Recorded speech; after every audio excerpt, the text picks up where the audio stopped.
Assalamualaikum warahmatullahi wabarakatuh.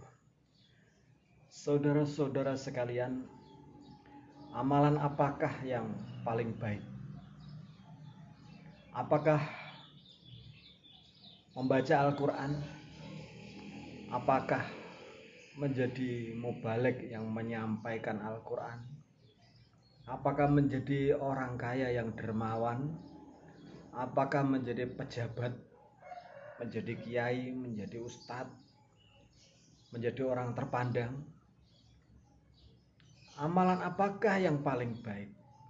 Apakah berbakti kepada orang tua? Apakah sedekah? Ternyata bukan, saudaraku. Amalan yang terbaik itu bukan amalan yang didasari ilmu kita tentang Quran hadis yang banyak.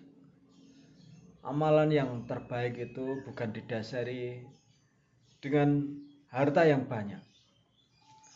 Amalan yang terbaik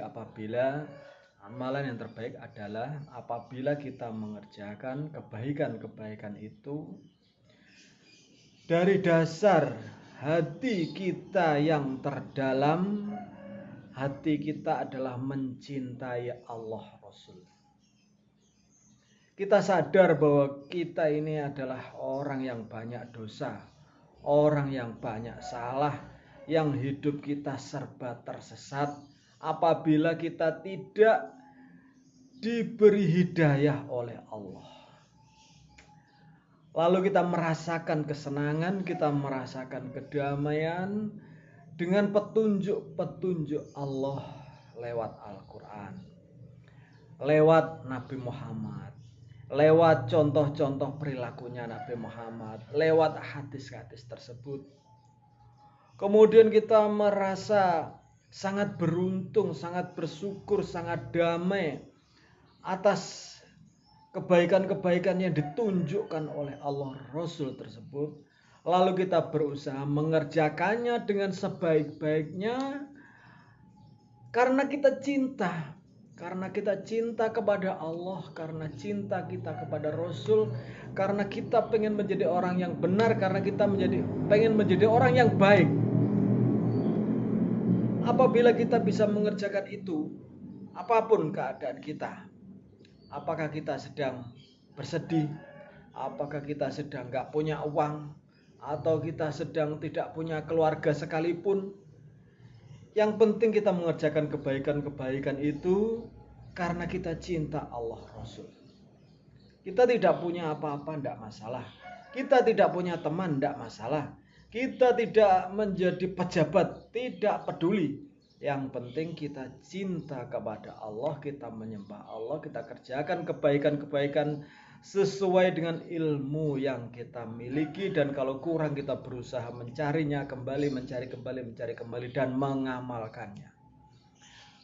Kepada Rasul, kepada Nabi Muhammad pun kita juga harus cinta, kita mengerjakan suri taulat dan kebaikan-kebaikan tersebut karena kita cinta kepada Rasul, karena kita bersyukur kepada Rasul. Kita bersyukur karena telah diberi kehidupan, kemudian diberi hidayah, kebenaran, kebaikan. Dan kita berusaha mengerjakannya sebaik-baiknya sampai mati. Tidak jadi orang kaya, itu bukan tujuan kita. Tidak jadi orang terpandang, pejabat, itu bukan keinginan kita. Sampai mati kita kerjakan itu. Itulah kebaikan yang sebenarnya. Ada sahabat yang diberi julukan Dzulbajatain. Dzulbajatain itu namanya adalah Abul Uzza. Dzulbajatain itu artinya orang yang punya 2 lembar kain. Ceritanya, Abul Uzza itu adalah seorang anak muda yang kaya raya. Anak muda yang selalu modis, anak muda yang bahagia. Anak muda yang selalu naik kuda yang terbaik, 2 kudanya pada waktu itu. Lalu dia menemukan kebaikan-kebaikan di dalam Nabi Muhammad dan sahabat-sahabatnya. Lalu ia belajar tentang agama Islam. Lalu ia menyembunyikan Islamnya itu selama 3 tahun demi amar ma'ruf kepada pamannya. Ternyata setelah 3 tahun pamannya tetap tidak mau menjadi orang Islam. Bahkan pamannya marah. Kalau kamu jadi orang Islam, maka seluruh hartamu akan aku ambil darimu. Bahkan baju yang menempel di dalam tubuhmu itu akan aku potong. Kemudian Abul Uzza itu dia tidak bergeming. Saya tetap akan cinta Allah Rasul.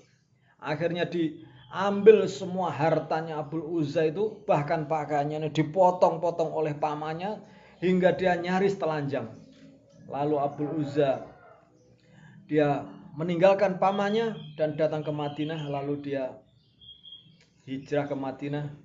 Lalu ditanya oleh Nabi Muhammad, "Siapakah namamu?" "Saya Abul Uzza, wahai Rasul." "Kenapa kamu berpakaian seperti itu?" "Ceritanya begini. Wahai Abul Uzza, ketahuilah, Allah telah mengganti pakaianmu. Allah telah menyiapkan rumah untukmu. Rumah di surga dan pakaian yang bisa kamu pakai kapanpun kamu." Akhirnya Abul Uzza dia belajar Islam dan dia berjuang bersama Nabi Muhammad sampai mati. Sampai pada saat kematiannya Abul Uzza itu, Nabi Muhammad sendiri yang membuat lubang. Kemudian sahabat Umar dan Abu Bakar yang membawa lilin. Lalu dia ditanya, "Wahai Nabi Muhammad, ada apa ini? Saudaramu Abul Uzza meninggal." Kenapa Nabi Muhammad sendiri yang menggali? Karena ia cinta padaku dan aku ingin aku sendiri yang menguburkannya. Lalu Abul Uzza dikuburkan oleh Nabi Muhammad. Itulah kebaikan yang sebenarnya, saudaraku. Sebuah kebaikan yang kita kerjakan karena kita cinta kepada Allah Rasul, seperti yang dicontohkan oleh Abul Uzzadul Bajatain. Mudah-mudahan kita bisa mengerjakannya. Mudah-mudahan bermanfaat. Dari saya sekian. Wassalamualaikum warahmatullahi wabarakatuh.